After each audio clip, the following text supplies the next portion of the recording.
This could be the beginning of something very, very serious indeed. I'm not an economist, but this has to be a very bad indicator. This morning, the Silicon Valley Bank in California collapsed, causing fears of a meltdown in the banking industry in the U.S. And this is the Silicon Valley Bank is a bank that essentially caters to many of the world's most powerful tech investors. So it's insolvent. It's been taken over by federal regulators. It's one of the largest lenders to fail since the 2008 global financial crisis. Although we're being told the problem appears to be isolated, however, the run on the bank there sparked concerns about the banking sector as a whole. Yesterday, shares of all kinds of lenders, including the big banks, sagged. JP Morgan, Wells Fargo, Bank of America, they were all down about 5%. I think they're coming up a little bit today. Investors feared other lenders, especially smaller and regional ones, would suffer a similar surge in withdrawals and would struggle to meet the redemptions.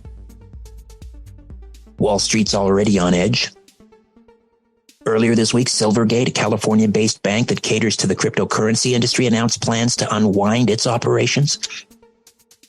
So if investors who have money in the Silicon Bank, which has been taken over by federal regulators, those investors, their deposits are insured up to $250,000, and they can access that money as of Monday. But for depositors who have more than $250,000, it's uncertain what will happen to their money. U.S. Treasury Secretary Janet Yellen expressing full confidence in banking regulators to take appropriate actions in response, and says the banking system remains resilient. Well, they were saying that in 2008. Too big to fail. I don't know. You look at the unsustainable debt in the United States and in Canada, around the world. There are rumors of a worldwide debt default. What would that mean to our savings if you have money in a bank? Is a bank bail-in out of the question in Canada?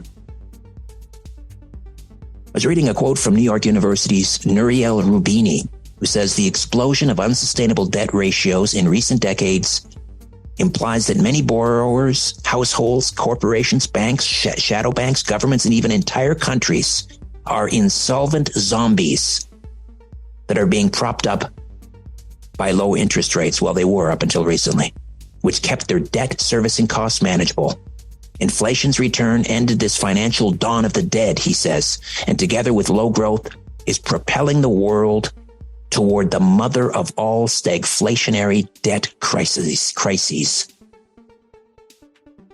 Storm clouds.